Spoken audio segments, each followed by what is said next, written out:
little bit different and very much, I can say, very much important in the terms of managing your complex application, right? The agenda and the plan for today is there's a one service from the Amazon that is very much related to database. So I can't use the word database as a service, because if you use a word database as a service, it is it is normally mean we are talking about RDBMS, means like RDS here. Okay, but there's a one concept, right? So which service actually I'm talking about? So there's a one service called like Elastic Case Cache, I can say. So very powerful service, very much useful. So my today's whole and soul plan is to discuss about this particular service. Or inside the service, there's a lot of thing. There's two main engine they have. One is Redis. So I'm going to talk about what is Redis as a database, and one more engine or database they have, that is Memcached. So what is Memcached? We also talk about this point. So today's guys, my whole class is purely based on this particular service, and this called Elastic Cache. So, but before guys, we'll move to this topic. So let me first explain you the scenario and challenges and the use case where we need services like Elastic Cache. Then you guys automatically understood the use and the power of this particular service. Okay, but today guys, my plan is to take this topic a little bit also as a perspective of the developer angle, because this service is mostly used by the developer, and they have to write these services, connectivity directly in their code. What I mean by this, while I'll go for this topic, you come to know what exactly I'm talking about. But let me explain you guys first scenario that will explain you what is the use of this particular service. So just think in this way. For example, let's talk one of the example. If you open one of the application over here, right? Let's say one of the application I'm opening, let's say Amazon. So you guys know Amazon.in is a e-commerce site where you create an account. After create the account, you purchase the thing, you buy the thing, and after buy, okay, they have ask for your transaction with the bank. And if I also go inside my my order over here, so I can see what all the product I have buy, or at what time, what price. For example, maybe I buy these two products of some adapter of my Rode mic over here with some cable. So my account guys create all those things.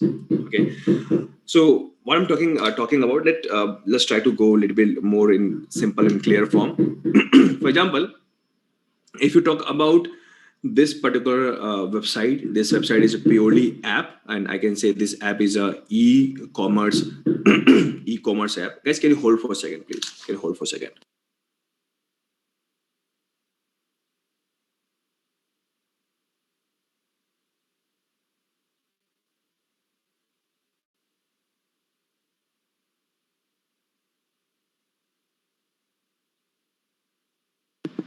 Okay, so this is the application written in some language. Let's say this app is written in a language called PHP or maybe Python, right? So some of the developer write a code, let's say in Python, or in this code by this language they create an app. Okay, and finally they deploy the app in one server, that is a web server. And because this is the app, an app has multiple pages, and I want this app is keep on running, because thousands of guys are connecting this app or this pages in single point in time. So to deploying this app, now it is your choice. Either you can use your EC2 instance and configure configure the your own web server, or you can ask your Elastic Beanstalk and directly deploy the app. So entire internal infrastructure dynamically managed by AWS guys. But obviously, this for this kind of app, there is no use of Lambda. Okay, but Lambda we use for some small purpose, right? So if you want to pick some data, pick some image, do something sometime, so there the use of Lambda come in play, right? Otherwise, for if you talk about this kind of application, either go for EC2 that we have to manage, or either go to Elastic Beanstalk that AWS managed for us. So there's a different point. Everything we know till date. Okay, but finally this app is created. Okay, now what happened when one of my customer or my client, let's say I'm the client sitting in my laptop, connect to this app, these page come up, and after this I connect to this app. Normally first time when you connect to the app, you guys know they will ask you the login name, password, and after login and password you put the item in the cart, then you click check out the cart, and you buy some items, and your item will store in your order list. You just click on your orders and your account details. So guys, these are the information. So technically what I'm talking about after I log out, if I use the different laptop browser and again I log in with the same URL in the same website from our same account, okay, your list, your order, your history, your account details, your banking details, whatever you keep here, it will seem right. It will seem, it won't change. Why? Because finally, whatever information your client is feeding in this app. So app is just a program, and program is always run on the memory. So program pick this information, and finally this program will store this information in somewhere in the storage, because if you want your data to be stored permanent, they have to store in the storage. But they have to store in such a way that in the future, if you want to keep or retrieve this information, we can very easily retrieve. Maybe for example, you want to only retrieve your order, or you only want to retrieve your bank details, or you want to only retrieve your account details. Okay, so I want my things will be very easily retrieved, and that is the reason you guys know we always want to store our data in our database. Okay, so here, if you talk about AWS perspective, your database maybe come from database as service, and you guys know it's called RDS. So RDS is a one database service where you or this application can store their order and the banking details, or your maybe you have your photographs and other things. Maybe there's a lot of things there in the database, but as a high level, the application behind the scene store everything in the database. So what happened whenever the client hit this application and they click in this order, in order or account detail, they pull all those information. Who pull? Your Python application or PHP application or Java application pull all this information from your database, get the information and provide to the client. And why they store in the database? Because database give you persistent and permanent storage, plus in some kind of formatted way, so that client can see it whenever they want to see it from anywhere. Okay. Now here we have one challenge. Here we have one challenge. The challenge is, if you store every information in the database, understand one thing, guys, your application always run on your server. And let's say the IP of this web server, let's say this is a web server, and IP of this web server, let's say, is 1. And guys, I told you already, normally we keep our database in different IP. Let's say IP of this database is 2. Okay, and normally application, guys, always run on the top of your memory, means your RAM, and database data we always store in the storage that is called storage. Okay, so what I'm talking about, you guys know the speed of your hard disk or speed of storage is very slow if you compare to RAM. Okay, just very high level. If you want to retrieve some information from RAM, maybe in 1 second you can retrieve. But same kind of information you want to read from the hard disk, maybe 100 second or 1000 second it might take. Just very high level, I'm just giving a difference, right? So technically around 100 to 1000 time difference you have if you talk about difference between reading the data from the RAM and reading data from the storage or from the hard disk. Okay, it means it means if client come to this application and click some button and ask the app, I want to read my bank details, I want to read my order. Okay, so app always go, first of all they will go to the network delay also come up, then they hit to database and ask database, please go to your hard disk, read the data, and after read the data read the data, provide this data to app, and app will provide to you. Okay, so here we have network.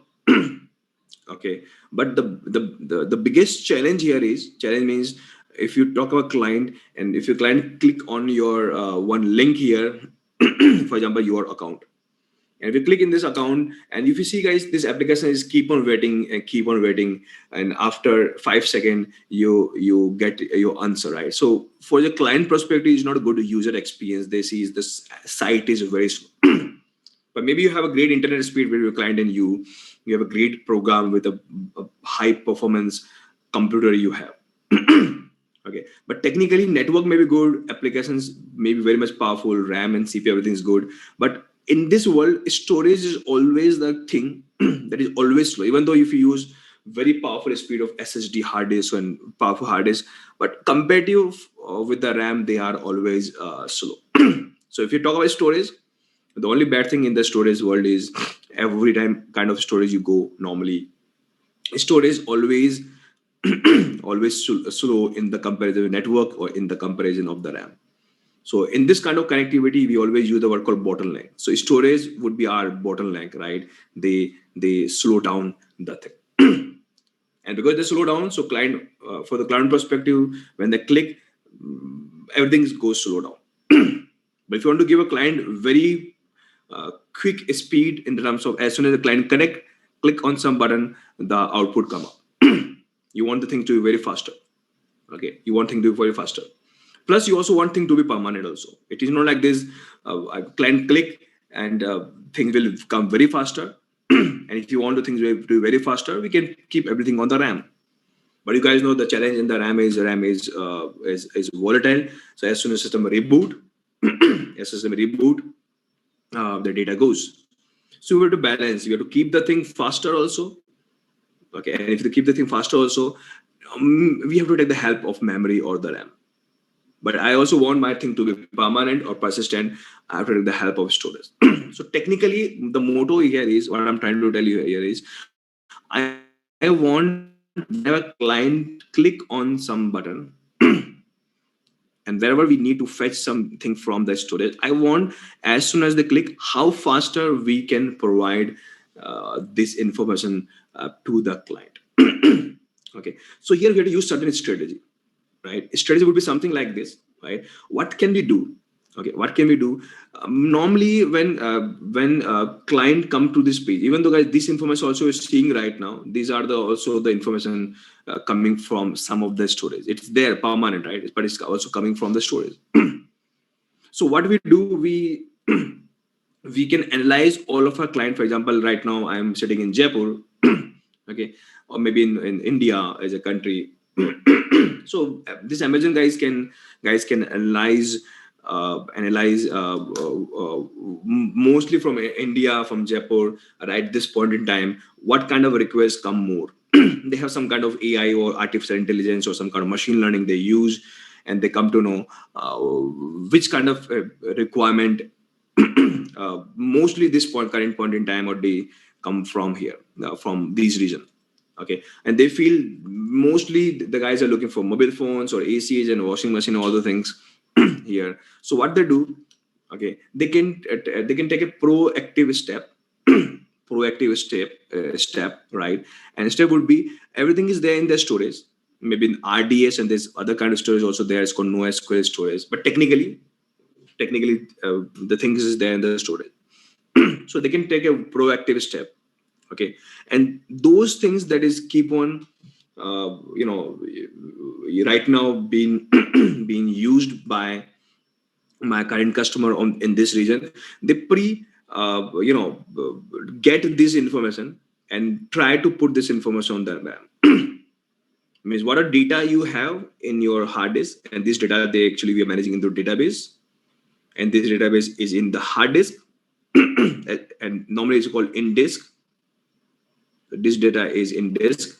Okay, so those data, by using some help of AI and machine learning, only those limit data, because data may be in gigabyte, but right point in time or this point in time maybe some MBs of data has been normally being searched by the client and used by the client, and I want client to give very quicker, faster speed, so I will pick this information and put in my memory. And wherever guys I pick those data in my RAM in the memory, so I can say now RAM, just for some time use those part of the RAM as a normal database. So I'll tell RAM I'm going to use your as a database. Well, I can think, or you can think in this way: I create a one database there or database server there. Okay, but this database server is there on the RAM. So normally it is known as in-memory database because the database is there in the memory. And what I put in this database, some kind of data, maybe image and videos and some kind of frequently used content I put there. Okay, so for this, so if a new client come up or from the same region, most probably and possibility, or in the AI or machine learning world, it is known as prediction. So we already predicted this client might see the same kind of thing. There's a lot of things we in the machine learning we check, but there might be possibility the client can see the same thing. So client again request, and now this time there might be possibility this data is already there in the RAM. Okay, so my app don't have to go via network and go to again storage, and because storage is very slow, again read the data that actually served from the RAM. And guys, this is called hit. So we say when hit happen, hit is good thing. Hit happen means means whatever the client looking for is already there in my in memory, means on RAM, means the database that I created on the RAM. So it is there, so we can serve the client very quickly. But there might be possibility, there might be some exception come up, where some of my client might be looking for something, it might not there in my RAM where the app is running. Okay, might not there in the RAM or in memory database. RAM is a memory, a lot of thing is there, but we give some part of the RAM to work as a database. Okay, and that is called in memory database. So this time my app will go to the actual storage, again pick those image or video data. Okay, and again get it and provide to the client. And plus they also update the memory on the fly and say these are some more thing my other client is looking for. Might be possibly same client again come one more time. Okay, or maybe some other client might look for same thing. So keep this information for some time in the memory. But first time this is called miss. So guys, this same kind of keyword I use also in the cloud front also. Okay, but here the concept is again use case different, but the terminology is little bit same, hit and miss. But motto guys here is what a client is looking for the content from the app. If it's not there, okay, so what can we do? We can create an in-memory database that keep those things. And one more use case for this, right? One more use case for this. Maybe I am the client and this is my account, and I maybe here I just want to click on order, but this data is there in the server of this Amazon.in, but that data is there on their hard disk. So first time they pick from the hard disk. Okay, but they also might, it's all depend upon the programming, right? It's not like they always do. So the app is created by some developer, so developer write in the code when anybody hit on order button, right? So first time I will go and pick the data from the hard disk, okay, and then provide the client, but same time I will also update my in memory database, means the database there in the RAM. So same client might be possibility, and this is a normal trend we see always. So mostly guys client again keep on click on order, or maybe on checkout. So rather I always go to my database, I will directly pick the information from in memory database. So next time client will have a good end user experience. Okay, so this can also be do. And that is the reason the developer of the application, let's say the developer who create this app, like example in Python or Java and PHP, what they do, they have some kind of inbuilt capabilities. So normally programming has their own inbuilt capabilities. Okay, so whatever data they are serving to the client, they create their own local means in local RAM, a local database, and this database they create in in their own memory or in their own RAM. Okay, and typically sometimes this local database is also known as session data or session database. Okay, session database. Sometimes, depend upon which kind of type of information you are providing to that particular client. So normally in the programming world, like Python, Java, these guys has options to create a local database in RAM, means in memory, and the frequently used things and the things that is going right now, they start putting in a memory, and they keep in this thing in the memory till the time my user log out. So normally in the programming world, what user do, as soon as user log out or close the browser, okay, for this user, okay, this app will dynamically remove the entire data. Okay, it remove doesn't mean your data removed. They remove only from the RAM, so it will clean the RAM, but your data is still there in the final storage.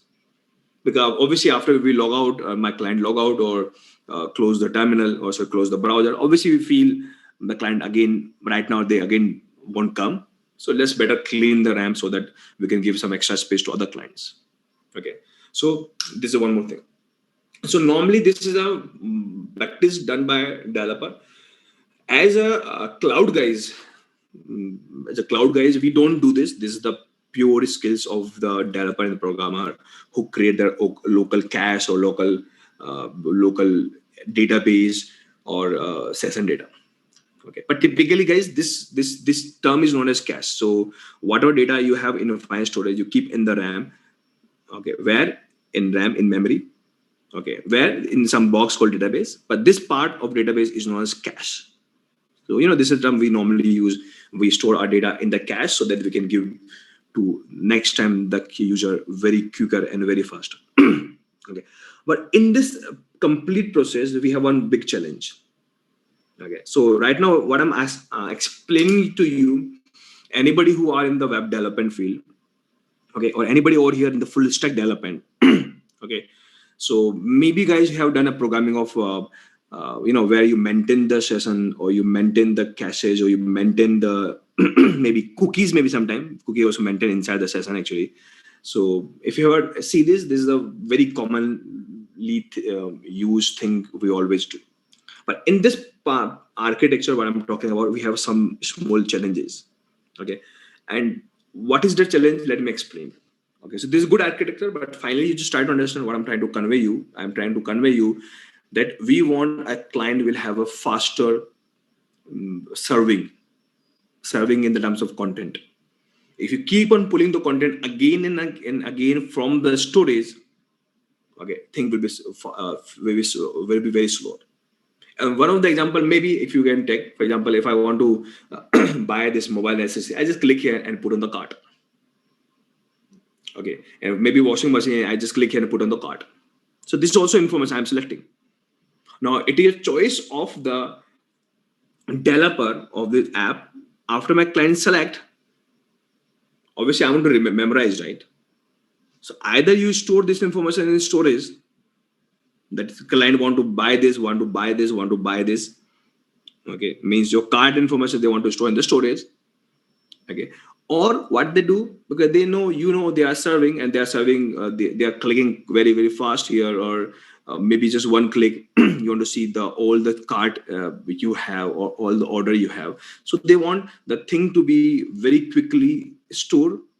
So maybe if a client is given selecting, so as soon as they click on the card, I can see the complete list, whatever the selection they have done they want to buy. Okay, so this is also one of the case where I want to keep all the information in my database, and normally we use the term called client store all the information in the cart, or in the technical world it is known as we store all the information in our session. So we store, this is a session data there. Session means right now client login, and in this browser, in the browser after login, they keep on selecting.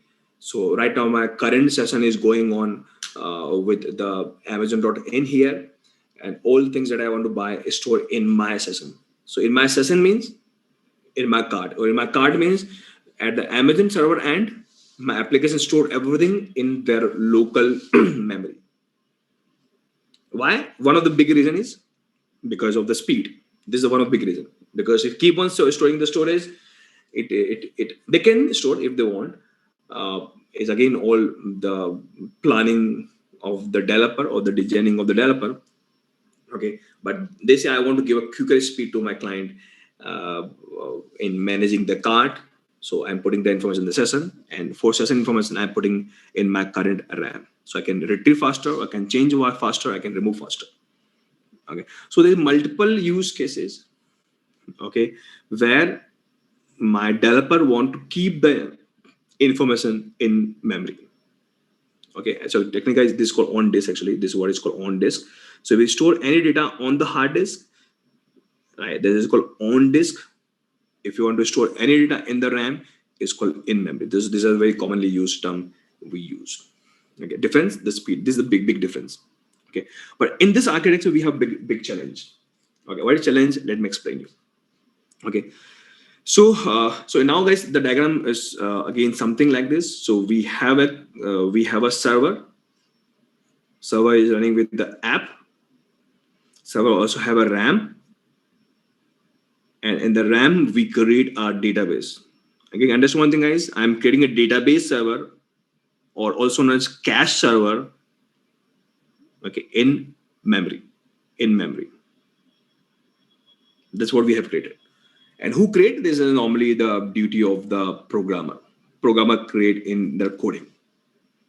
Okay, so whenever the client head to this app, so this developer decide what data to keep in the memory of the RAM. So memory of the app, like x equals to 5 or y equals to 10, so like a kind of variable. So some of the information they store in the memory of the app. Okay, but these are the very commonly variables, whatever they put in the app. Some information they want to store again in the RAM, but in a separate area.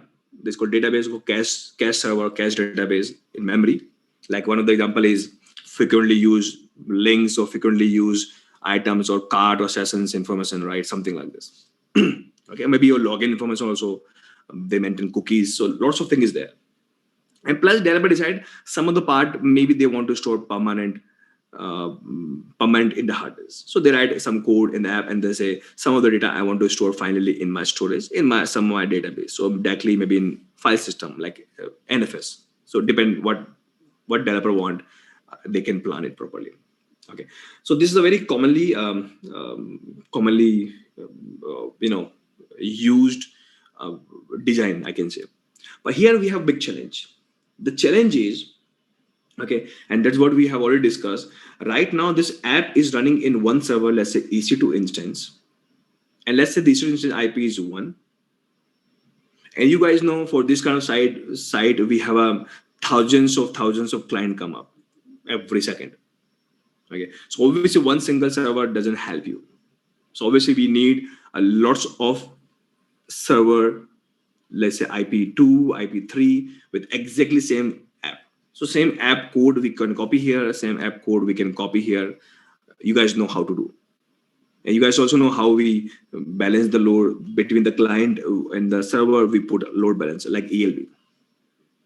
Okay, so so finally the diagram would be look something like this. So we have finally a load balancer, and we have a multiple backend web servers with exactly same code we can copy. Okay, and who can copy? Either you can copy manually, or if the code is keep on changing, you can put the code in Git, and here the role of Jenkins come in play. There's a very powerful tool that every technical guys should know about Jenkins. So Jenkins keep on rolling up or roll out the new code. So technically this is a website we have an updated code. So managing the code, we have other tools that manage the code. Okay, and this is the load balancers. Okay. Now the point here is, as according to my app, because all the app is exactly same copy. I'm talking about the code. Okay. Now what happened whenever my first client hit? Okay. When my first client hit, the client will hit to load balancer. Load balancer is the one who decide I have to send this guy to IP1. They connect to this app, and finally the client will see this page. The client will start browsing the page, click on orders, sorry, click on buying item. They're creating a cart. They're creating cart, and whatever they're doing. So my developer or my app code decide these are the things I have to store in memory. In memory, where in my in-memory database, also known as cache database or cache server. Because cache normally means memory. Okay, so they store those things in the IP1 memory. Okay, they store in their RAM. Okay, now maybe next time my client will go to next page, or maybe they refresh. Again, if you notice whenever you refresh, okay, your ongoing chat, right? If you log in, your card doesn't remove. It will be there. If you notice, it's not a small thing, it's a big thing, right? It's not remove. What I mean by this, right? When you refresh, it means you again sending the request load balancer and say I am a new client. Technically, it look like a new client come up. Or load balancer maybe next time send the request to IP3. Okay, or maybe due to some reason IP1 goes down. Okay, but as a client, you never lose the connectivity. Why? Because load balancer behind the scene connect you to IP3. And good thing is in IP3, right, they have the same website, so you won't feel that new thing come up, same page come up. Or this IP3 is again kind of same storage, so everybody's kind of same storage. It means whatever your older history is, your account details is, your bank details is again come up, because every application is pulling from the same central storage like RDS, for example, like MySQL or Oracle. Okay, so that is the reason, guys. If you again connect to next server, you won't lose your data. Okay, but here the big challenge is not about the storage, because they are in the, let's say in IP100 is still there. My again application kind of same 100 system to get the same data. You won't lose your permanent storage, but in this current scenario, you will lose this information. It means whatever the ongoing session you have, whatever the things you only added in the card, most of the time, guys, somebody also put some chat information also in the in the session variable sometime. Okay, or maybe your login details also. So depend upon again to developer whatever the information they want to put in your cache server or in a in-memory database. Okay, because this cache server or cache in-memory database is the local or in the local RAM, means it is only in IP1. So obviously IP3 have no idea about it, what they have in IP1. So what happened, right? In this kind of scenario, if you refresh this page, same website come up. Okay, because load balancer might connect to IP3. Same website come up because they have same exact copy of the code. Same your permanent storage come up. Maybe your last post in the Facebook or chat and comments, because they store somewhere in some kind of SQL or NoSQL databases, but they pull from the storage. Okay, but anything that is there in your cache server or session information, like one of the good example is your cart. Okay, it will lose. So it will be a very bad experience for the customer. As soon as they refresh or go to next page, all the card at the added is removed. Okay, is removed. Okay, and that is a reason. If you want to give a good experience in the terms of speed, you need in-memory database. Okay, but okay, don't create in-memory database in your local RAM. Okay, don't create in your local RAM. Okay, what can we do? Okay, for this we can add one more extra server. let's say IP 200. And this server duty is to just create a cache server, or also known as in-memory database. Okay, where not in their hard disk, again in their RAM only. Because if you create in the hard disk, then there is no difference between this one and RDS. So RDS guys will create their data on disk, means in their hard disk. But this IP200 will again create a database or cache server or in-memory database is same thing on the top of the RAM. Because we know the speed of RAM is good. And we know the network speed is always good. The challenge only in the disk, means the bottleneck is always the disk. Okay, so we will connect IP200 as a cache server or in-memory database. And now, again, this is the choice of the developer. So developer write in the code, wherever I want to store my data in the RAM, in memory, I don't use local. If they want to use local, that would be their choice. But if they're a smart developer, they know this might, because we have a load balancer and we have a high availability server or app we have. So so developers say, I don't take a risk to create anything local.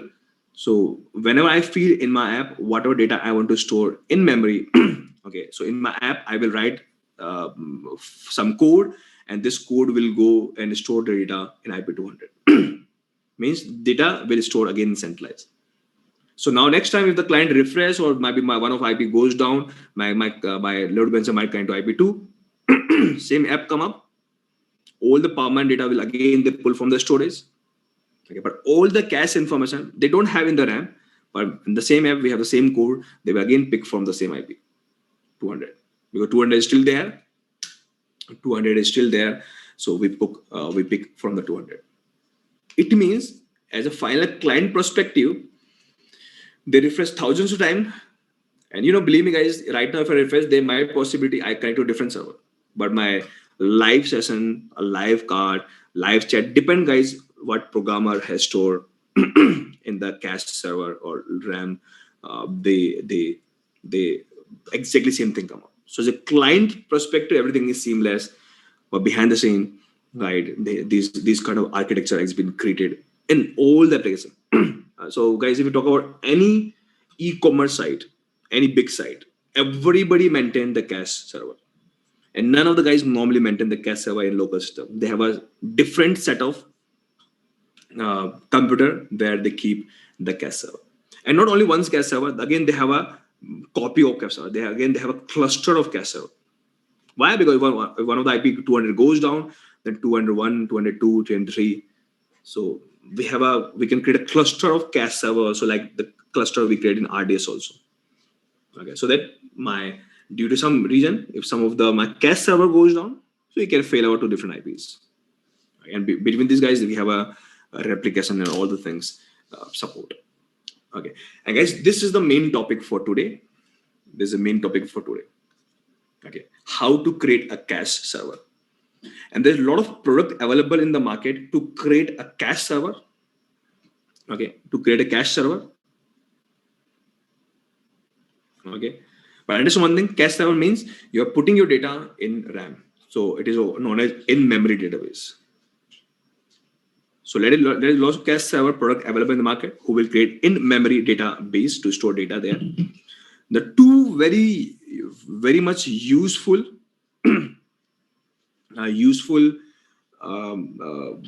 software available in the market. Okay, that almost all the company use. Okay, one is Memcached, is one of the product name, Memcached. Okay, a lot of company use, is open source, very powerful. And one is nowadays very become last from couple of years, it's become very famous. One is that is Redis. Okay, so these are two. We have more, but there are two main cache server for this purpose. That the purpose I'm talking about, because if you talk about database world is big, lots of databases we have. Every database has a different purpose to use. But if you talk about cache server for this kind of scenario, what I'm talking about, okay, that is known as cache server. Okay, for your application I'm talking about. So there's a two main famous product we have in the market.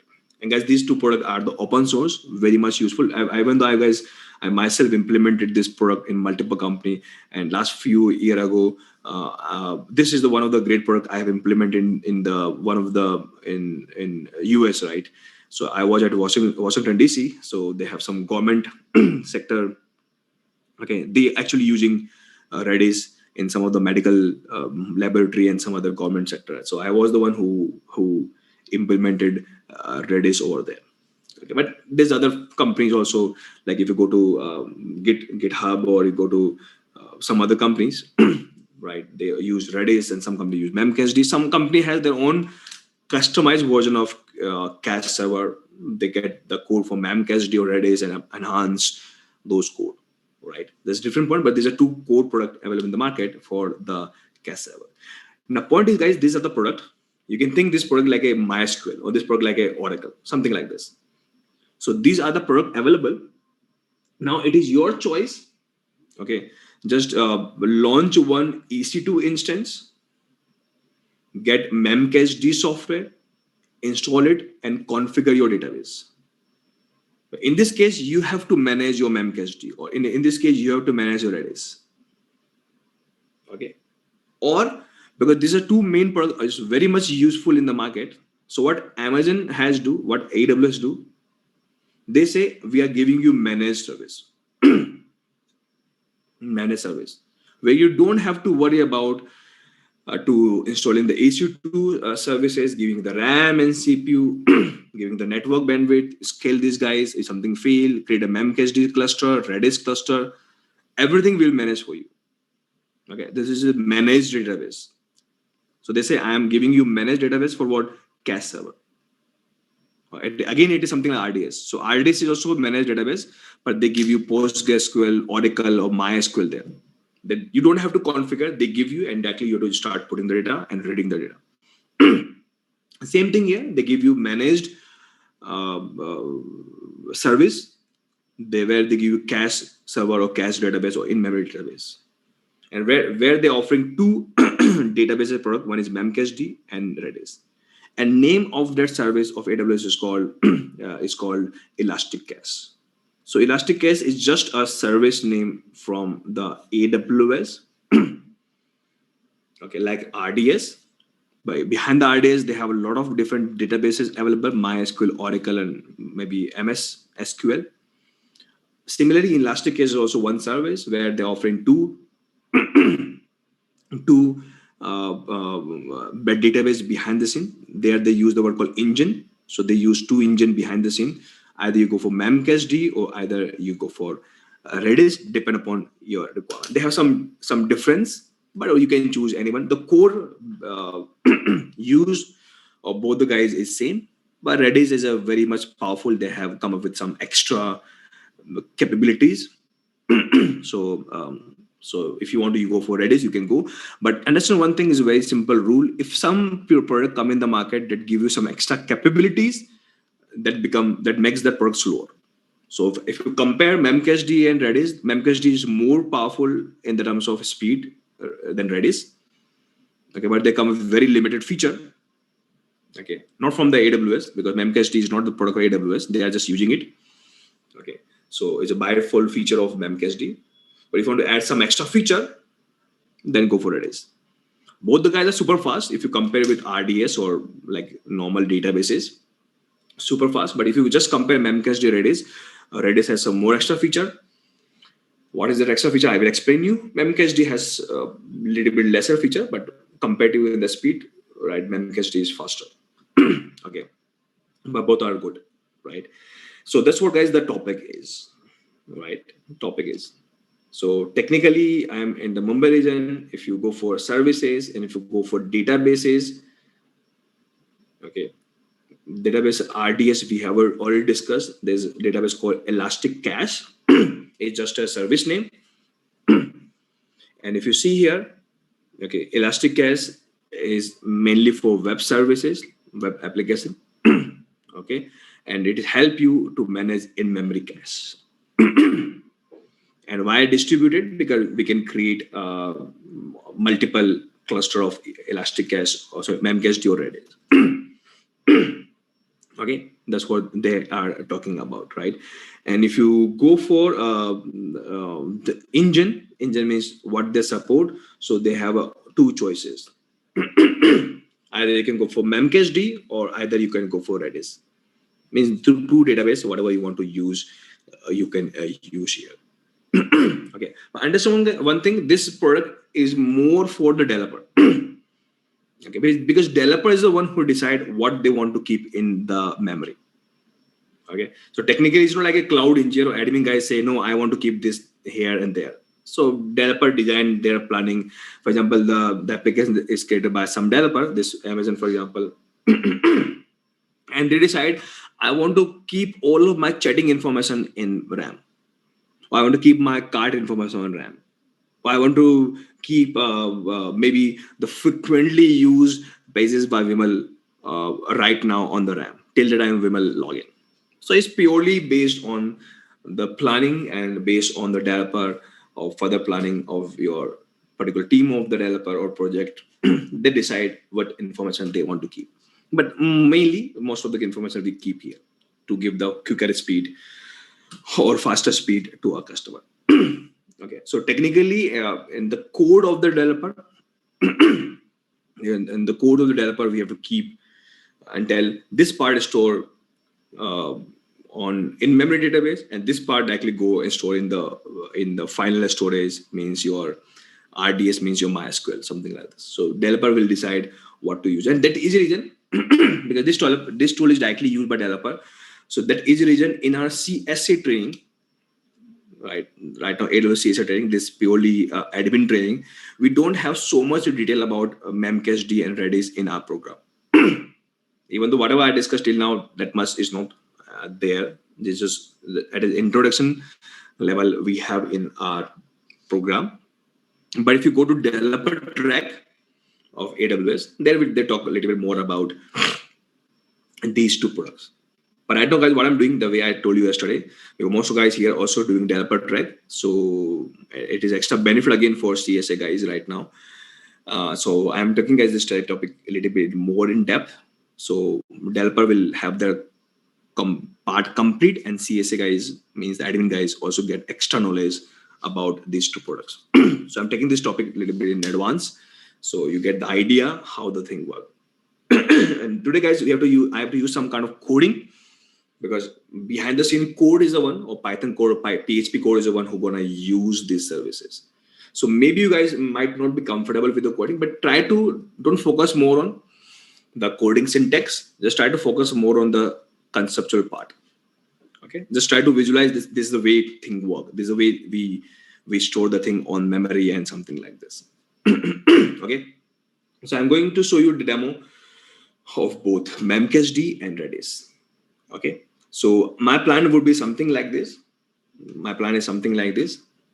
I'm going to launch one EC2 instance. And for what? Because my plan is to launch one app. I say this is called web app. Okay, and my developer is the one who create this app. And developer decide some of the data that come from the client, right, to this app, obviously by networking or by some application or by HTML form.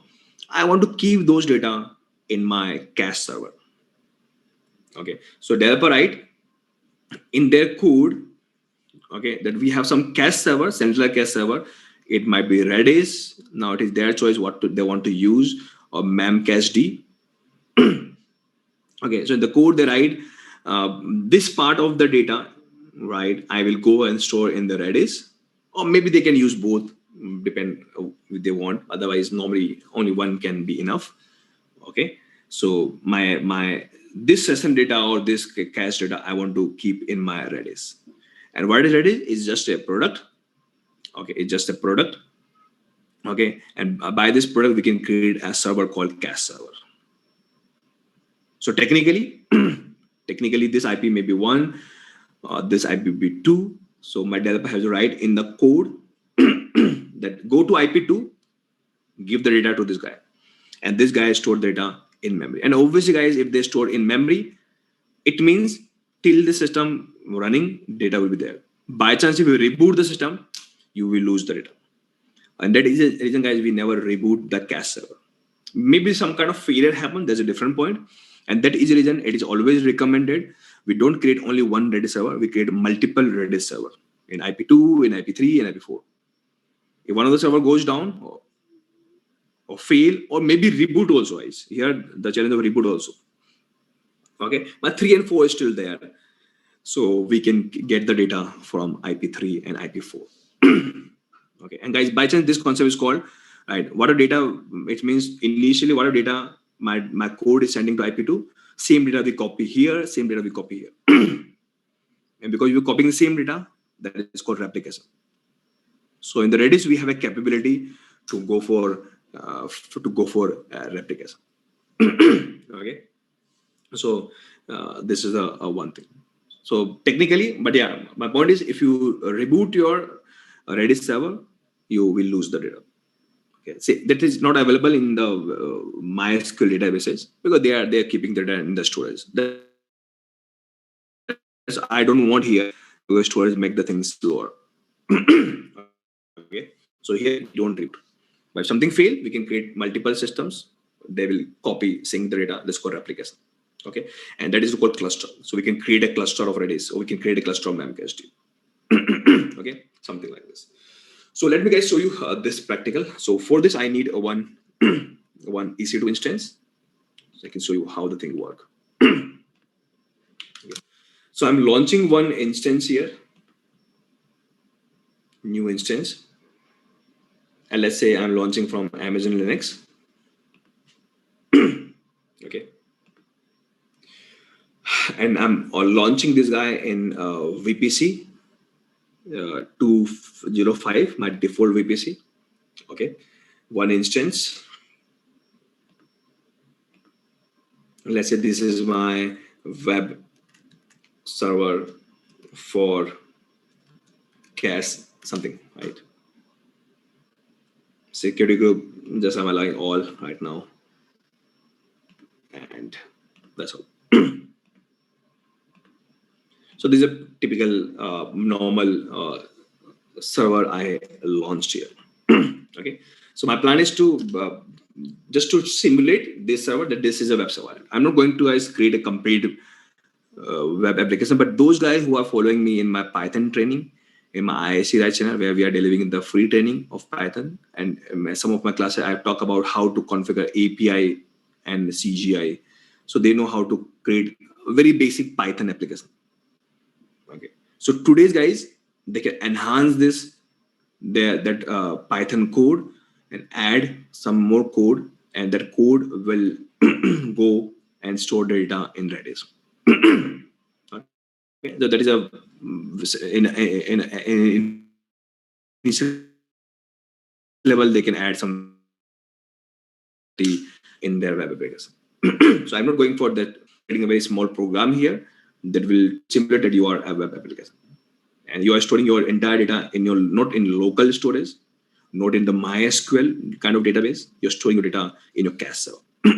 Okay, cache server. And because you're storing the cache server, your speed of getting and retrieving will be hundreds and thousands times faster.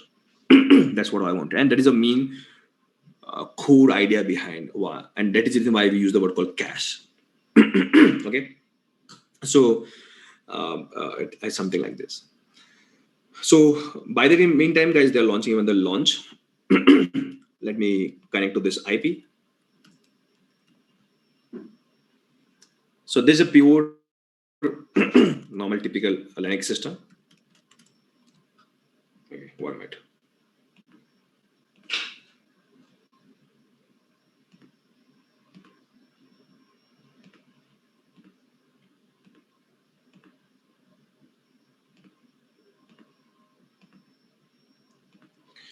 So right now there's nothing. I'm not doing anything here. First, let me launch the Redis cluster.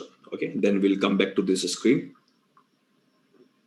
to do the further thing. Okay, but this system is meant for creating the web application that will store the data in the Redis cluster. Okay, or maybe Memcached. So right now, guys, I'm into the page of Elastic Cache. It's just a service name. Okay, we start from here. Okay, so right now my plan is to go for Redis. I click here. Okay, and I don't have any cluster. Do you want to create a cluster? I say yes. Okay, and here they ask which cluster engine you want to use, Redis or Memcache. Right now I'm going for Redis. Okay, it is an in-memory database. Okay, or you can use Redis for message broker also. While message broker maybe in some of the class we will discuss, but it is a database in memory. Okay, and one more extra thing that Redis provide, and the different with Memcached. Redis has an offering for multi-AZ. Okay, but in the Memcached, guys, we don't have a multi-AZ offering. What is multi-AZ? You guys know.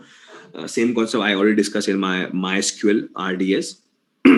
Okay, so we can launch one Redis, one MySQL database in 1A, one in 1B, and they can fail over from 1A to 1B. What they can do a replica in 1A to 1B.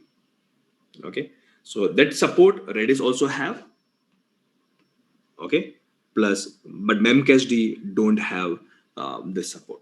Okay, the main powerful thing about Memcached, they're speeding up the application. Application means dynamic. So this is dynamic application.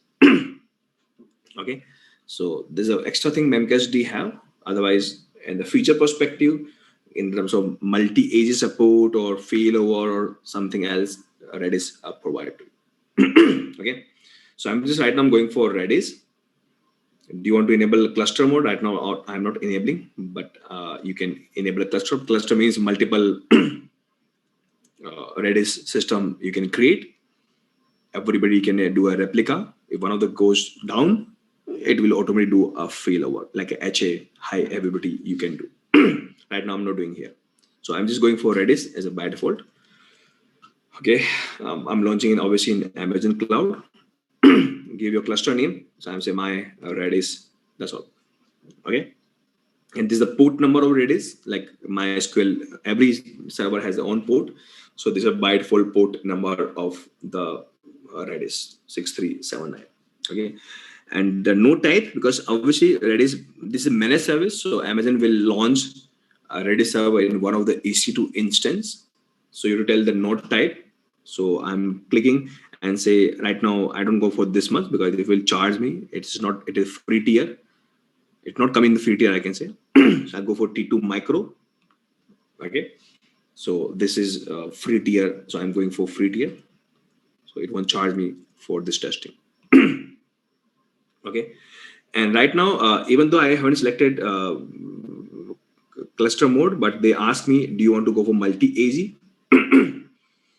And if you want to go for multi-AZ, means one of my Redis cluster, let's say IP2 run on 1A data center, one work on 1B. If one of the entire data center goes down, my data won't lose. But obviously, guys, if you go for multi-AZ, two total nodes you need. Okay, 2 nodes you need. Okay, but if you don't want, just click 0. As soon as you click 0, automatically this option disabled. Right now my plan is to not to create a replica. We can create afterwards also. So I'm just go for number of replica 0. 0 means only one computer I need. I don't want more. But 2 means 1 is the main, 2 more we need. 0 means I don't need extra, only 1. And the main computer I need. So no further replica I need. So automatically disable the multi-AZ. Only one server we launch. Obviously, if server reboot or fail, you will lose your data. So we always go for number of replicas, maybe 1 or 2 or 10, depend how much you want. Okay, but as soon as you select 2, they automatically this feature enabled. Let me go for 0. Okay, and these are further things you can decide. You can decide in which subnet group you want to put, means which subnet you want to put, which zone you want to put. You can put everything here. Okay, so what I'm doing here, I'm creating new. new, and here I'm selecting my VPC name. Okay, so I'm guys putting my Redis server in my VPC. So let me put in this VPC. Why I'm putting this VPC? Because the reason, because I launch my EC2 instance in the same VPC. If you don't put in the same VPC, how you do the connectivity? If you're using the private IPs, if you're public IP, there's a different point. Okay, because this application is in the VPC A, you have to launch in VPC A. Otherwise, they might be challenged in the security group also and the public private IP also. And that's what, guys, I was emphasizing there. My instance where I will launch my my front end web application would be in VPC 205. So same VPC I'm launching. Okay, and here I'm selecting in this VPC we have 3 subnet. Which data center you want to use? One. Right? But if you go to multi-AG, you want to launch one in 1A, one in 1B, so maybe you can select 2. So this is a group of subnet you selected, and that is guys, they have name called subnet group. So let's say my Redis subnet group. Okay, so that's what we have done. Or because you have selected 2 subnet, it means whenever you launch your Redis cluster, maybe when in the future you go to 2 or 3 and 4 servers, either they launch in 1A and 1B. Okay, that's what. Here you can select for no preference. Means Amazon will automatically place your Redis cluster either in 1A and 1B because we set it. Or we can select a particular zone in 1A and 1B. But if you notice that only 2 options come up because we haven't selected C. Okay, so because your group is of 2 subnet, so you can only select either one or this one. But right now, let me go for no preference. So Amazon automatically select for you.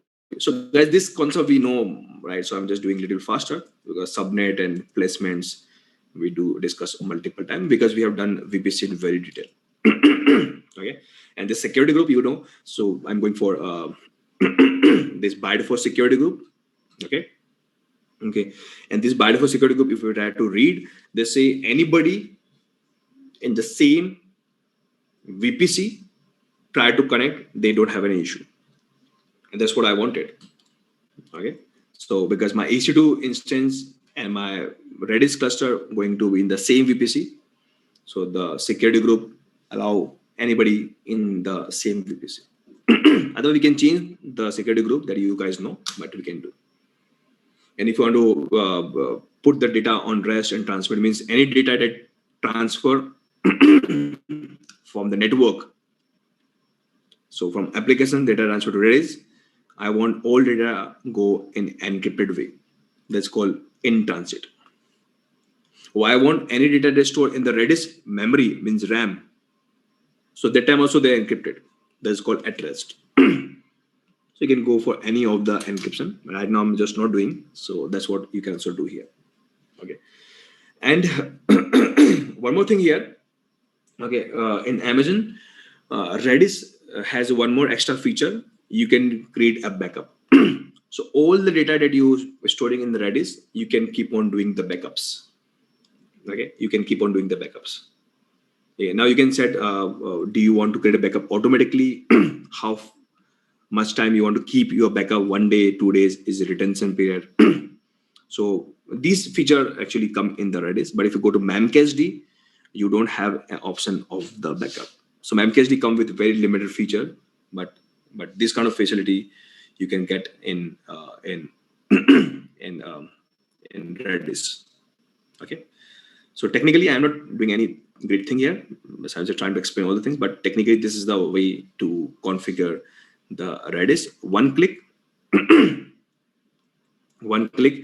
in some minute, your Redis cluster will up. And if you notice here, only one node we have because I haven't selected multi-AZ.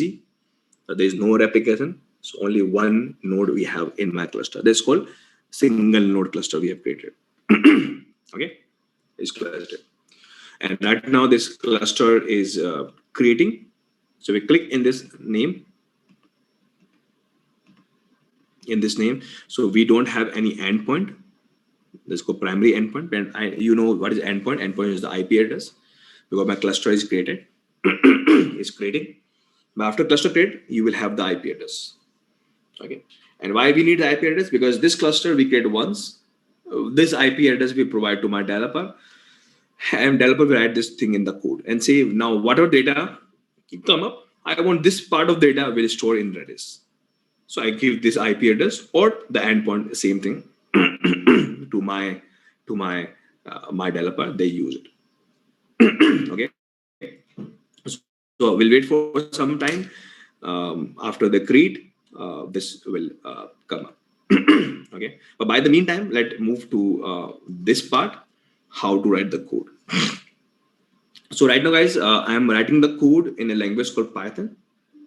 Okay. Language to language, syntax change, but logic wise, they are exactly same. So whatever language you are comfortable on, you can use the same kind of approach in writing the code.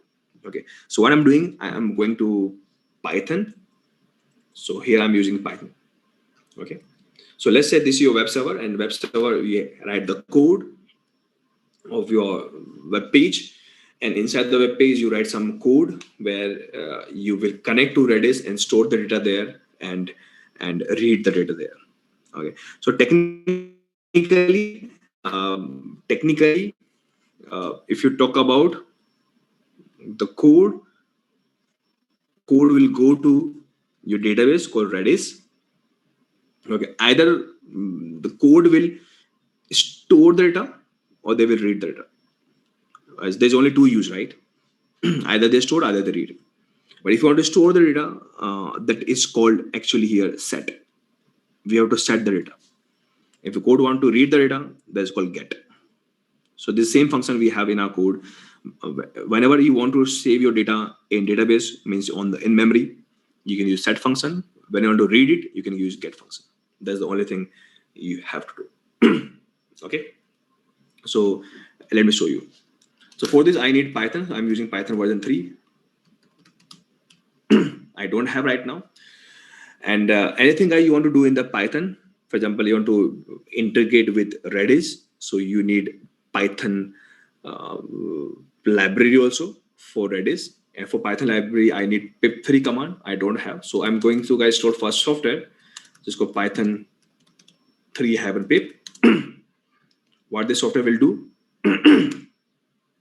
this software will install pip3 and Python 3 also. So I'm installing this software right now. Okay. Now we have a pip3 command come up. This is the Python command. It will help me to install Python library. And what I'm doing, I'm installing the library called Redis. Why Redis? Because this library, after this library install, we can ask Python to connect with the Redis. So guys, technically, in the programming perspective, this kind of library is known as driver. So I'm installing the driver for the Redis database. Okay, that's what we have done. Now I'm launching Python, Python 3. And I'm asking Python, do one thing. You are running your application or your PHP maybe, and after you get a data from the client, okay, let's say you get a data somehow.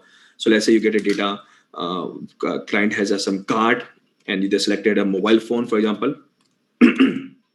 Okay, so guys, before this, you can write an entire code for API or CI web technology, where client will send the data in the form, and you retrieve somewhere and store in somewhere.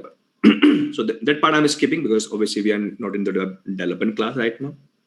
But let's treat that client send the data and we store locally in our variable. And now my intention is, right now I'm running in IP 213. This is my web server 213, and I want this data, what has come from my client, okay, will be stored in the Redis. And maybe Redis server running in some IP, maybe my Redis server might launched. So if you see here, it is available, right? It's launched, and if you see, this is the IP address, means endpoint of the Redis server. Okay. So let's say Redis server running on IP, let's say 001 on one IP. So intention here is you to write a code by developer in the Python, whatever language you have, and this code will send a data here and they store in their memory. That's what the intention is. Okay. So how to do? So for this, my developer write a Redis program. They first load a program called called module. Okay, and this in this module we have a function, and function name is called strict. Okay, strict Redis, and here they have to type 2 or 3 things. First, they have to type what where is the host name, means what is the IP address of the Redis. Okay, they have to type the IP address. Okay, and by chance we know the IP address or the endpoint, so this is the IP address till here. Copy and I paste here. So this is the IP address of my Redis server. Okay, comma. Every server guys run on a port number. So you type the what is the port number of Redis server. So port number is 6379. So this is the port number of the Redis server. Okay. Normally, guys, we set a password also. Right now, the setup that I done, I haven't set the password. So right now, in my case, the password is null. So by default, when you launch the cluster, they have a null password.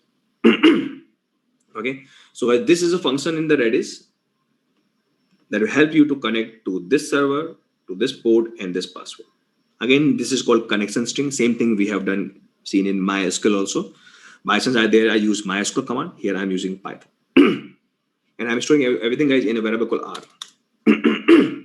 So R is a variable that know where is my server, right, and my port number. So R is the main variable, and it is also known as a connection variable. Okay, and this variable know where is my Redis server is. And now in the Python, my code, I'll tell I have some data come from my customer. This is the data I have come from my customer. I want to send this data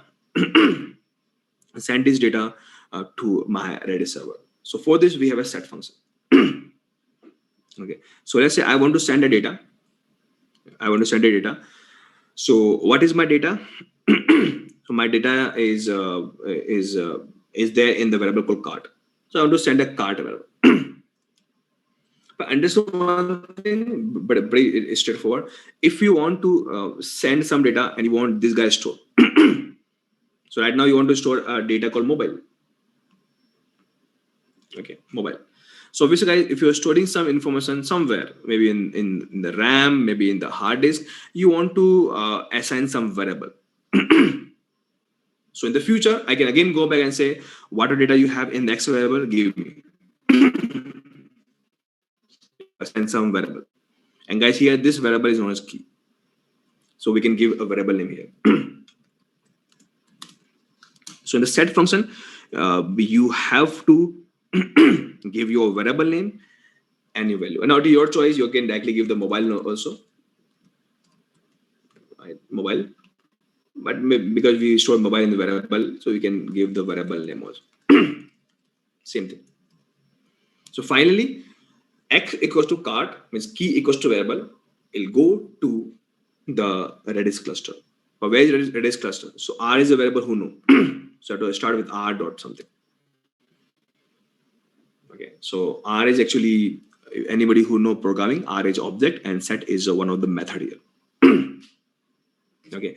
And when I run this, my data, this one go to a Redis cluster. Okay. But by the meantime, you can also, if they have a 1 minute. If you go to Redis, if I click here, okay, this you can see also here, and maybe they might have some monitoring tool, or you can use just check the details. You can also see maybe you can add CloudWatch, right? Even though they have actually. So click here, so you can see the details. Okay, so till now what you see, hit rate. So in this server, we don't have any hit because none of the data has been saved. So there's no meaning to read also. So there's no hit happen. But after I start putting data and I start reading, you can see this graph start populating. So about memory, how much data you have in the memory. So a lot of things you can see from these graphs. So good thing is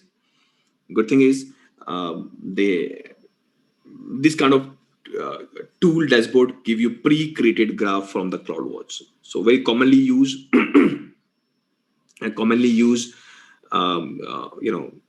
graph we can see from here. I don't have any key means I don't have any variable set. Okay, I don't have any set command run. So almost all the major things you can visualize from this graph. Okay, so let me run this command. So what this command do, it will go from your web application and store the data in the database. But right now this is storing in the memory of that guy. Enter. So there's no error come up. It's true. It means we have fantastically connectivity. There's no challenge in the connectivity. Otherwise you will say false or a lot of error come up. So this true say your data finally stored in the Redis cluster. What data stored? X equals to card. Card is a variable name. X equal to mobile. So this set is a function we use. Okay, and now this data store. So it is something like this.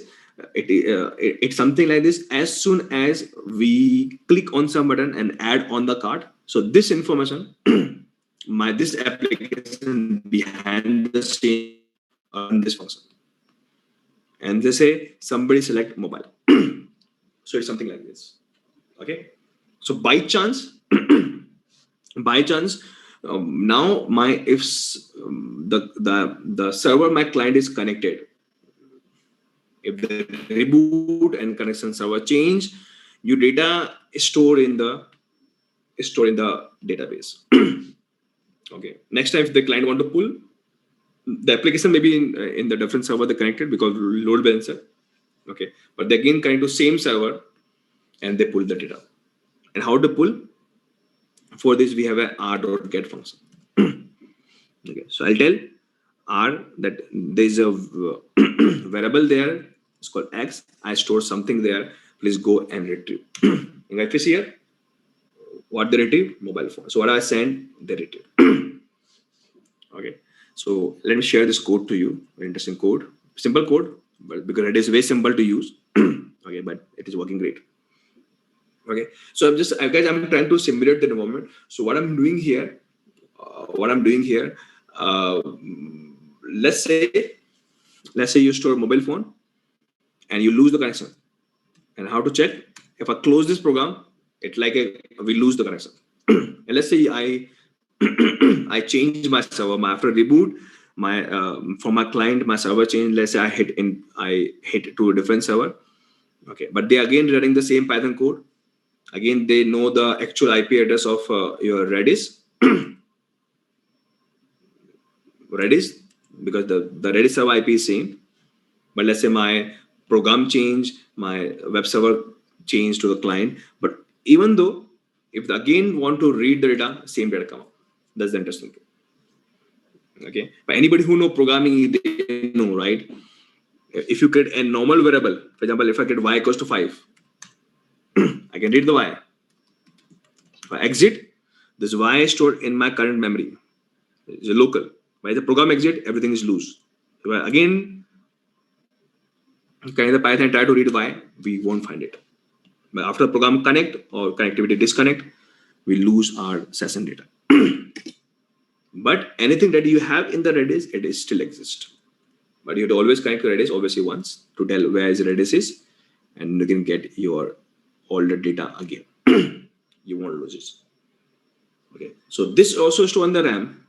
This is also stored in the RAM. Okay, but they store in my local case. After program close or my server change, it lose.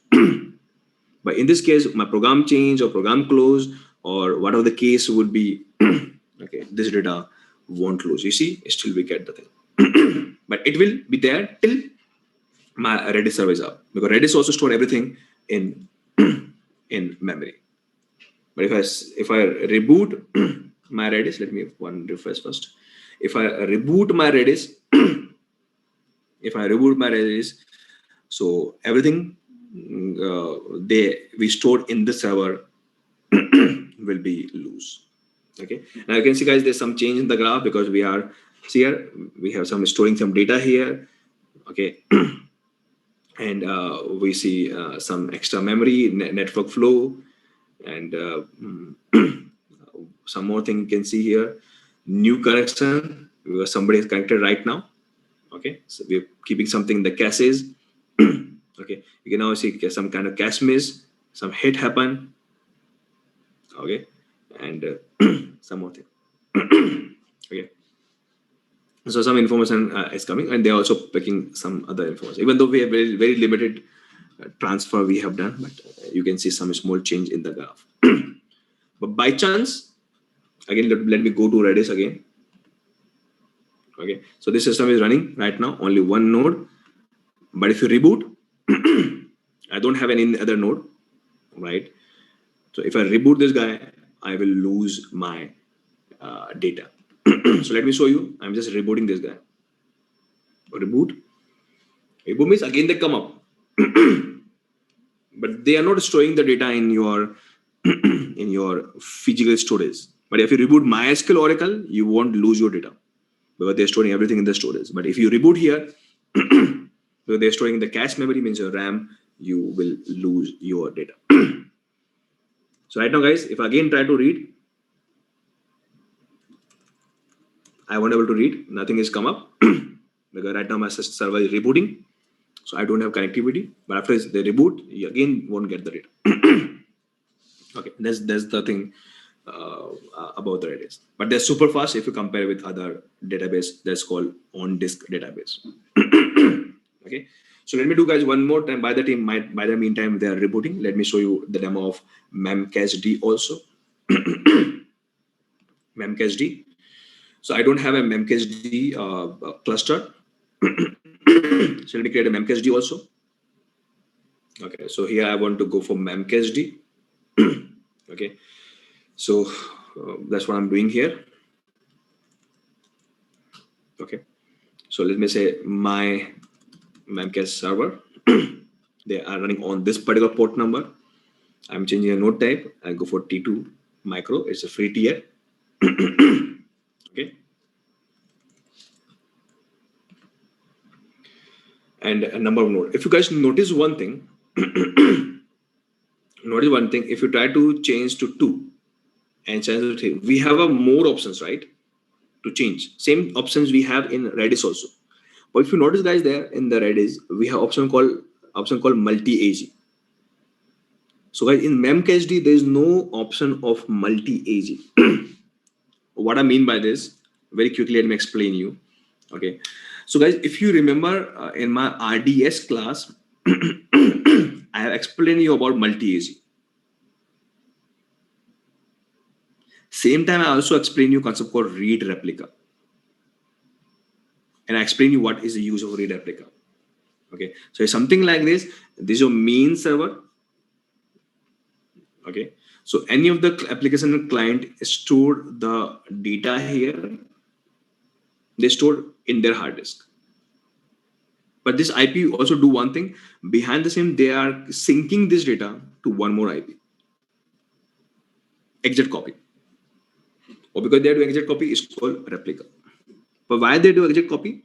So my other customer or my internal employee in my company, okay, we give this IP to this guy. Okay, and say don't hit on IP1, because IP1 is the server that is my production server. If you hit there, it will degrade the performance of read. Okay, so I'm syncing this data on IP2. You just keep on reading from here. Okay, whatever report or data you want to read or do some analysis, do on IP2. So here IP2 would be work as a read replica. Okay, so why we are creating a replica? Okay, a replica, guys, we always create and mostly create, okay, to improve our read operation.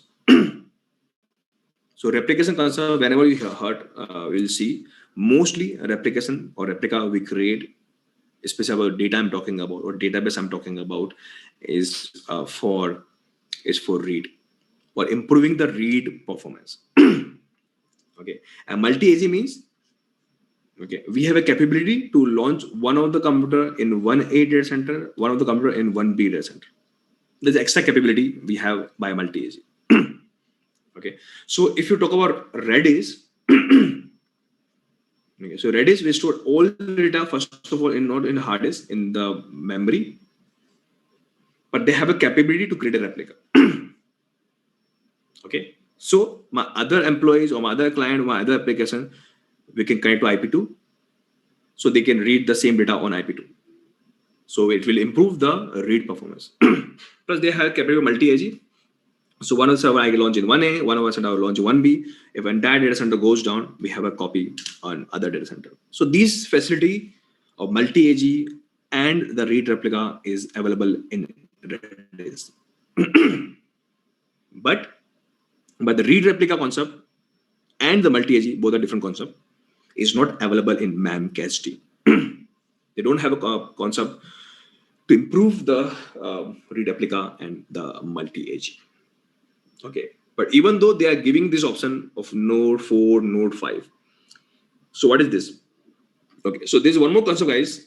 Read replica is meant for improving the read operation, how faster you can read. Okay, but there's one more concept, guys. If you talk about the hard disk or maybe over the RAM, okay, one thing you do is read, and something you also do write, right? If data is coming and a huge data is coming, how faster you can write? If you keep on writing only in one IP, maybe in the hard on the RAM, we have a limit, right? Maybe hard disk in 1 second you can write 1 MB. Maybe in the RAM in 1 second you write 1 GB. But there's a limit, right? If you talk about writing also. But if you think you have a lot of data coming, okay, and one system won't able to accommodate so much write in 1 second or 1 millisecond. So what can you do? You can create one more IP. You can cover one more IP. And there's one concept, guys, to improve the write operation. This is called sharding. So sharding is one concept, especially in database world, where you can think in this way, very high level. We are not purely in the database class, but we can think whatever data come out, we divide into multiple parts. So some part I will store here, some part I will store here, some part I will store here in the parallel. So it will improve your write performance. So sharding has some more thing, but there's a high level I just want to tell you. Okay, sharding is a concept that will help you to improve the write operation, and that's what, guys, Memcached support. So Memcached don't have multi-AG support. They don't have a read replica support. So if you read the instruction, okay, so they create a partitions of your data. Partition means they create a shard, right? Create a multiple part and store in parallel. So there's some algo behind the scene, hash table, other things, but so this was the meaning of number of nodes here. So they don't have read replica.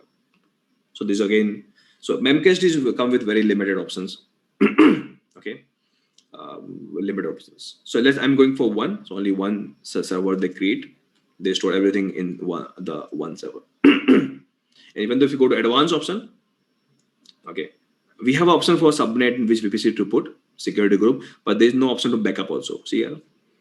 In Redis, we have a backup option also.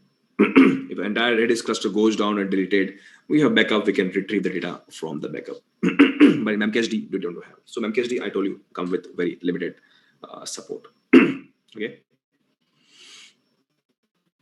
So that's all, guys. Nothing special here. All the main concept I explained to you, and let me launch. So the Memcached cluster is launching. By the time they are launching, let me switch back to Redis. Redis cluster again come back. After they come back, if I click here, we have only one node because they support cluster. They have multiple nodes for replica of multi-AG, but they have only one single endpoint right now. And after I reboot it, I think my IP doesn't change. Okay, so if you see here, my IP is still the same. So let me Let me connect again one more time to my Redis cluster, same IP. And now guys, I'm reading the data. I'm not setting the data. I want whatever data I set already, I want to read. So what do you see guys? Nothing is coming. So what I'm trying to tell you guys, after your system reboot, in both the cases, because both are cache server, you will lose data. It is by design actually. Because I want this, right? I want to keep my data in RAM, right? If you keep your data in the hard disk, then there's no meaning to use Redis. Maybe you can add some extra logic in a code. You can do and ask the developer what the data keeping in the Redis. Also store the data in the database. So my developer can write one more line of code. They're keeping the same data in hard disk also. That's a different point. But as a point of view of Redis and Memcached, they don't do by design. Okay. But yeah, if again set my data, you guys know how to set. Okay. So because I've just changed my code, I want to purchase t-shirt. Okay, I set my data. They store in Redis cluster. I want to read from any of the server that is connected. I can read it. Okay, that's what. And guys, that is the reason the Redis kind of database store data in key value pair. Okay, and that is the reason, guys, this database is known as key value data store. And that is the reason, guys, it's not like if you ever guys work on any databases, there we create a table and rows and column and tuples. Okay. So normally if you go for RDBMS kind of database like MySQL, the typical one, it doesn't mean we don't use it, we use it, but they have a very different kind of format to store the data, tabular format, something like this. Okay. So they are known as RDBMS kind of database like MySQL or Oracle. But here, the way we store data is very simple. We have a key and we have value. That's all. That's the only high-level format we use. And that is the reason, guys, this kind of database is known as key value data store or Q value kind of database. And that is the reason, guys, this kind of database is come into the category of NoSQL. They're not storing the database in the normally SQL world, SQL format. So they are not only SQL, NoSQL kind of database. So Redis or Memcached, and we have a lot other also. They store in different format. This is coming into the category of NoSQL database. So I can say Redis or Memcached is a NoSQL database that has stored data in memory. Okay, and they store data in key value pair. Okay, so this is one thing. So, but if you want to add a replica, there's an option called replica. But before this, guys, if you click on the description, you can see we have only one server running. The primary server, and we don't have any reader endpoint. Reader means we don't have any read replica in the Redis. But if you want to add one more node, click on the node. Okay, and there's a button here to add replica. And guys, if you notice here, I have only one node, right? But if you click on read replica, they say, do you want to create a replica? I say yes. In same cluster, let me describe my read replica node to something like this. Just giving the description. If you click here, guys, here automatically one more node is start creating. You know what, guys? This node automatically have one more new IP, but this is the replica of first one. So first one automatically become one primary, and second one become read replica, means secondary, you can think. And automatically all the data that I have in the primary automatic copy from the RAM of one computer to the RAM of other computer.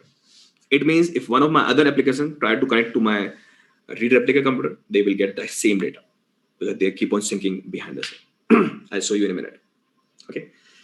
By the meantime, guys, they launch. Let me show you how to connect to the Memcached. So again, guys, they have one node. This is the IP of this node. This is the IP. Okay. And if you guys see here, if you click here, okay, again, there's no meaning of replica here. Okay, we can't create a read replica, but we can add a node. And this node is not for replica. This node is for for sharding, so for write operation. Okay, and so this cluster is created. Now, if your application guys want to connect to this cluster, so again, there's the role of developer. So developer, we have to provide the IP address of memcached server. We give the IP and they connect with the IP and store the data. Okay, so let me show you this demo also very quickly. So for this, let me open one more terminal. So let's say this is one more application, and this application want to connect to memcached. So you can write a code in Python, Java, or XYZ, but right now I'm writing a code in Python. So for this, because this is a new database, a different database, you have to install a driver, means you have to install a library. So this is the name of the library for Python. PyMemcache. In Java, library name is different, PHP library name is different, but logic is same. And now I'll launch my Python application. Or let's say you again get a data in your cart, and let's say this time you get a telescope that I'm buying right now. Okay, and you want to store this data in your session or in the cache server. And here this time this is a memcached.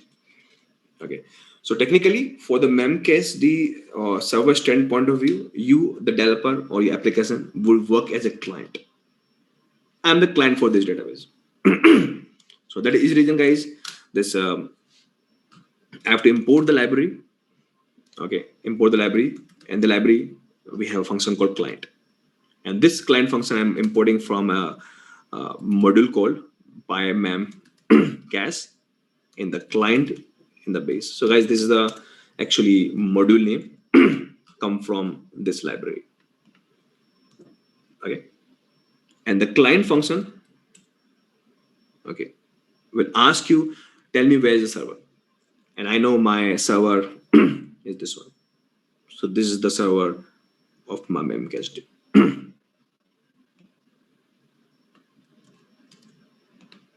Okay, and we always want to store detail in some of the variable. Let's just see. So is the one that know where my data. Again, the logic is same. This is also key value pair. You have to set the data and you have to get the data. So I'm telling my set that I want to store my data in a variable called, let's say, X, and the value would be, you can get from the card.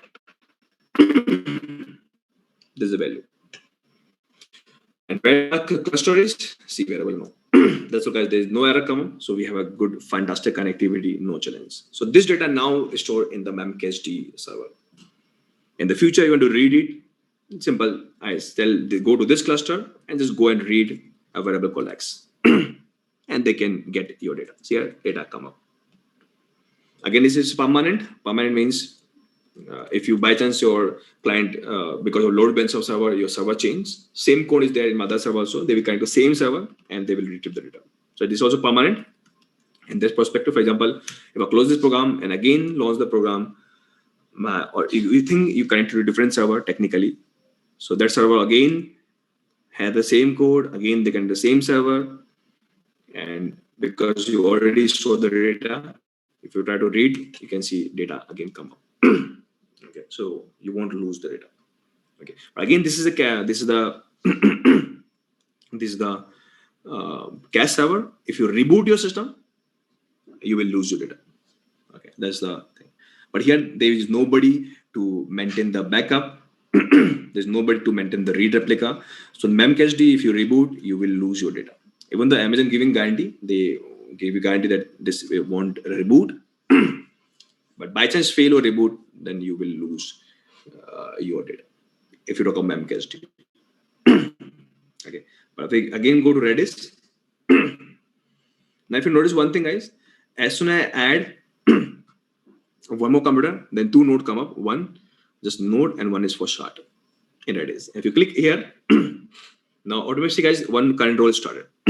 Last time this option was not there. And if you click on the description, now you see, now we have one primary and one reader. Anyway, whatever data you save here, it will automatically copy here. Even though I can prove this, because I already saved some data already here. Now this time I'm connecting to this secondary computer, means a read replica. Okay, so let me show you. So what I'm doing here, I'm connecting to my different computer. Okay. So by some one of my main computer goes down, I connect to a different computer. Okay. So technically I'm connecting to different computer altogether. It's a different computer. But I can still get the same data. Last time I stored t-shirt here. Let's see, same data come up. Okay. Because all the data I store in my first computer automate sync or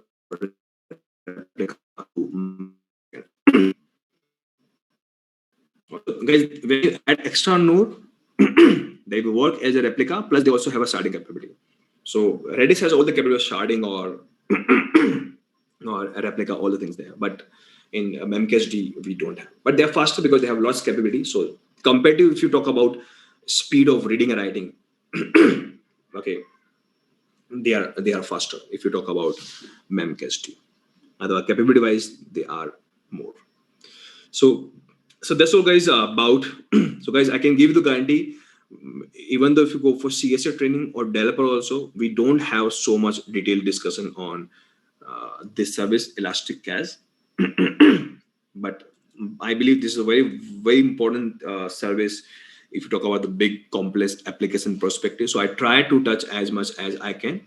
Plus, I try to show you the demo so that it will be given clean clarity the actual use case of Redis and the Memcached.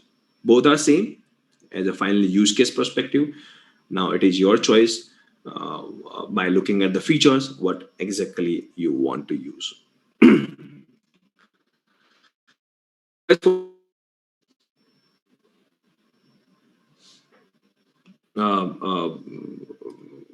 For today, any question you have, you can ask.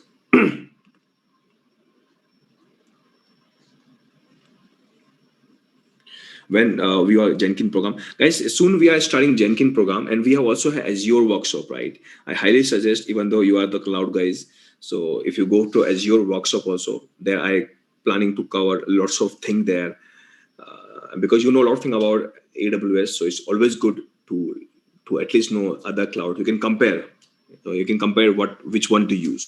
So I highly suggest, especially for the cloud guys, to go for Azure workshop.